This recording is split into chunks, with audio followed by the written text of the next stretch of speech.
আসসালামু আলাইকুম। প্রিয় দর্শক, আপনাদের সকলকে আমন্ত্রণ জানাচ্ছি অন্য মঞ্চের আলাপচারিতায়। ইরানের উপরে আগামী কয়েকদিনের ভেতরে আমেরিকা হামলা চালাতে যাচ্ছে একথা জানিয়েছেন ইসরায়েলের সাবেক সেনা গোয়েন্দা প্রধান আমোস ইয়াদলিন। তিনি জানিয়েছেন এই হামলা দুই একদিনের ভেতরে শেষ হবে না, কয়েক সপ্তাহ ধরে চলবে। তিনি আরো জানিয়েছেন ইসরায়েল এবং আমেরিকা এই হামলায় যৌথভাবে অংশ নেবে, অর্থাৎ আক্রমণ হবে ভয়াবহ। তাহলে পরিণতি কোথায় যাচ্ছে, ইরান সেক্ষেত্রে কি করবে? এই প্রশ্ন এখন বড় হয়ে দেখা দিয়েছে এই প্রশ্ন, তাহলে যুদ্ধ কি শুরু হয়েই যাচ্ছে? আমেরিকা এবং ইরানের মধ্যে যে কূটনৈতিক তৎপরতা চলছে, তাহলে তার ভবিষ্যৎ কি? আসসালামু আলাইকুম সুপ্রিয় দর্শক, আপনাদের সবাইকে এখনকার আলোচনায় স্বাগত জানাচ্ছি। আপনাদের সঙ্গে রয়েছে আমি সিরাজুল ইসলাম। দর্শক, এতক্ষণ যে বিষয়গুলো বললাম সেই বিষয়গুলো নিয়েই এখনকার বিস্তারিত আলোচনা শুরু এখন। তবে বিস্তারিত আলোচনায় যাওয়ার আগে আপনাদের সবাইকে বলি, ভিডিও যদি ভালো লাগে তাহলে লাইক কমেন্ট শেয়ার করবেন আর চ্যানেলটি সাবস্ক্রাইব করে সাথেই থাকবেন। দর্শক, চলুন আলোচনা শোনা যাক।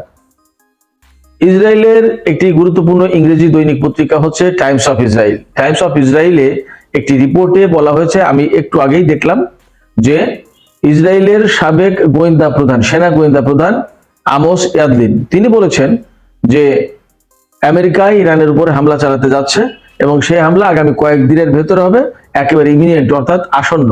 এই হামলা আসন্ন।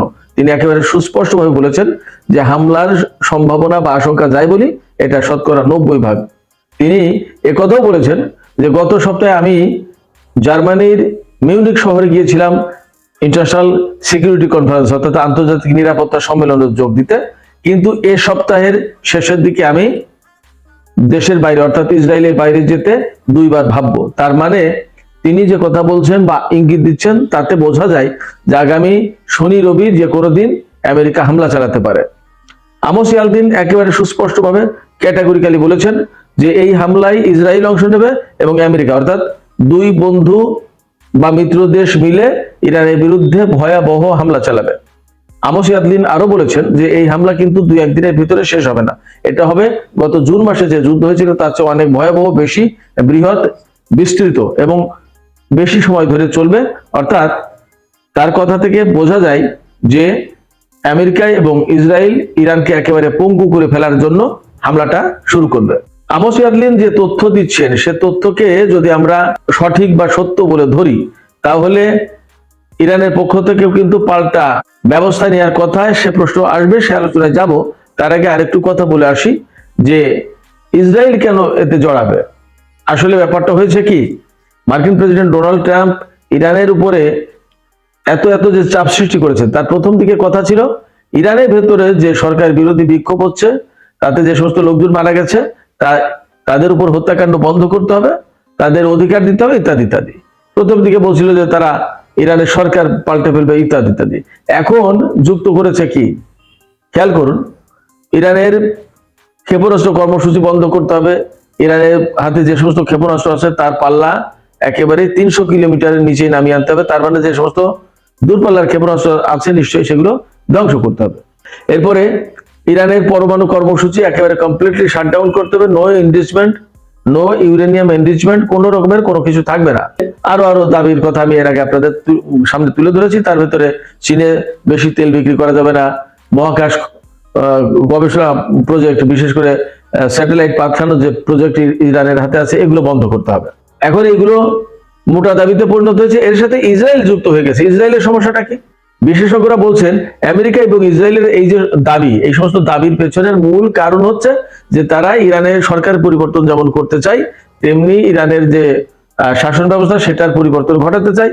এবং ইরান যে সামরিক দিক দিয়ে শক্তিশালী হয়ে উঠেছে এবং পরমাণু কর্মসূচিতে অনেক শক্তি সঞ্চয় করেছে, অনেক অ্যারিস্টোক্রেটিক একটা কর্মসূচি এগিয়ে নিচ্ছে, এইগুলো আমেরিকা এবং ইসরায়েল প্রত্যাশা করে না, এগুলো পছন্দ করে না, তারা চায় না।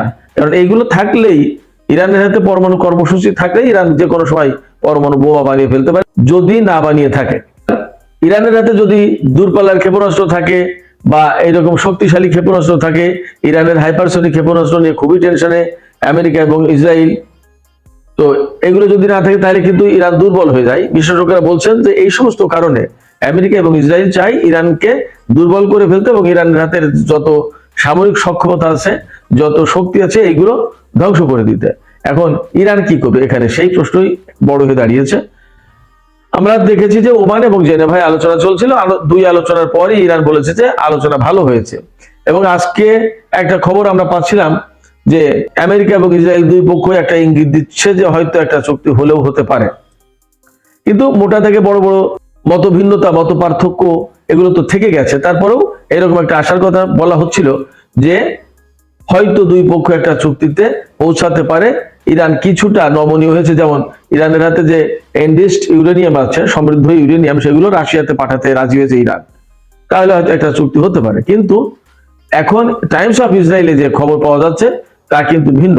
এবং এক্সিওস নামে আমেরিকার একটি পত্রিকা আছে, তাতেও খবর দিচ্ছে যে ইসরায়েল এবং আমেরিকা যৌথভাবে অল্প দিনের ভেতরেই ইরানের উপরে ভয়াবহ রকমের হামলা চালাতে যাচ্ছে। সেই কারণেই মূলত কূটনৈতিক আলোচনার আশ্রয় নেওয়া হয়েছে। কূটনৈতিক আলোচনার ভেতরে এপাশে আমেরিকা তার প্রস্তুতি সম্পন্ন করবে এবং বিশ্বকে দেখাবে যে আমরা কূটনৈতিক প্রচেষ্টা চালিয়েছিলাম, আলাপ আলোচনার মাধ্যমে ইরানকে রাজি করানোর চেষ্টা করেছিলাম, তারা কথা শোনেনি। এখন তাদের বিরুদ্ধে এই হামলা আমাদের না করলে আর উপায় থাকছে না। তার মানে হামলার বৈধতা নেওয়ার জন্য মূলত এই কূটনৈতিক আলোচনা চালাচ্ছে, এটা বিশ্লেষকরা বলছেন। তবে একটা প্রশ্ন কিন্তু অনেকদিন ধরে আমার ভেতরেও ছিল এবং অনেকের ভেতরেই রয়েছে যে আমেরিকা ইরানে হামলা চালাবে, কিন্তু হামলা চালাচ্ছে না, তার মূল কারণটা কি? এ নিয়ে কোনো ভয় আছে কিনা, তারা ভয় পাচ্ছে কিনা? এই ব্যাপারে রাশিয়া টুডে নামে একটা পত্রিকা আছে, তারা বলছে, এবং টাইমস অফ ইসরায়েলের যে খবর সেখানে আমোস ইয়াদ্দিন তিনিও বলেছেন যে ডোনাল্ড প্রশাসনের আশপাশের, অর্থাৎ প্রেসিডেন্ট ট্রাম্পের আশপাশের কিছু লোকজন চায় না যে তারা ইরানের উপর হামলা করুক, কারণ রিস্ক আছে।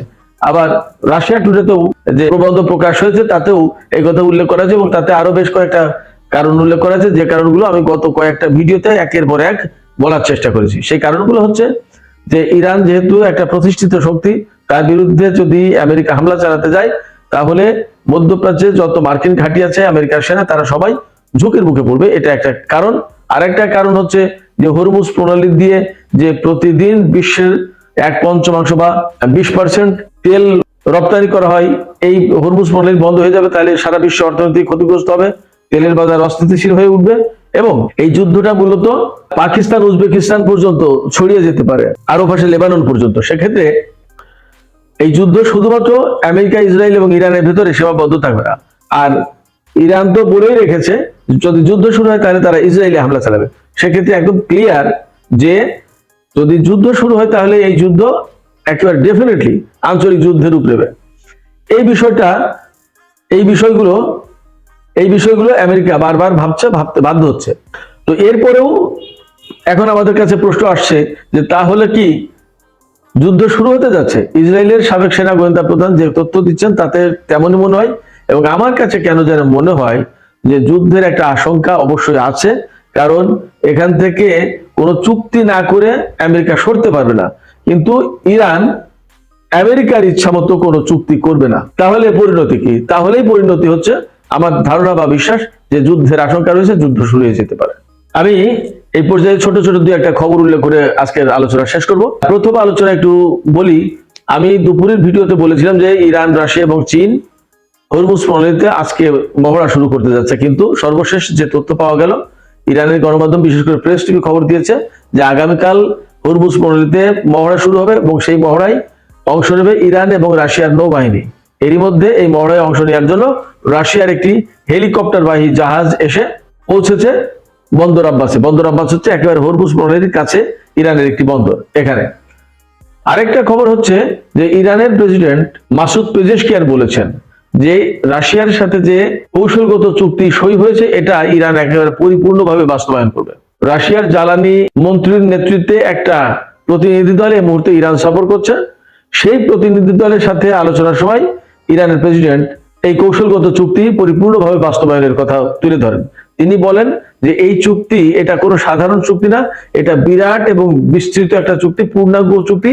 এর ভিতর সামরিক সহযোগিতা থেকে শুরু করে বহু রকমের সহযোগিতার বিষয় আছে। এগুলো সমস্ত সবকিছু ইরান বাস্তবায়ন করবে একেবারে টু দা পয়েন্টে। এদিকে ইরানের নৌবাহিনীর প্রধান তিনি বলেছেন যে পারস্য উপসাগরে যে সমস্ত মার্কিন যুদ্ধ জাহাজ রয়েছে সেগুলো কোনোভাবেই এখন আর নিরাপদ নয়। তারা কোনোভাবেই আর নিরাপদে থাকতে পারবে না। ইরানের হাতে যে সমস্ত জাহাজ বিধ্বংসী ক্ষেপণাস্ত্র এবং অন্যান্য অস্ত্র রয়েছে, সেগুলোর কারণে মূলত পার্সিয়ান গালফে অর্থাৎ পারস্য উপসাগরে আমেরিকার যুদ্ধ জাহাজগুলো আর মোটেই নিরাপদ নয়।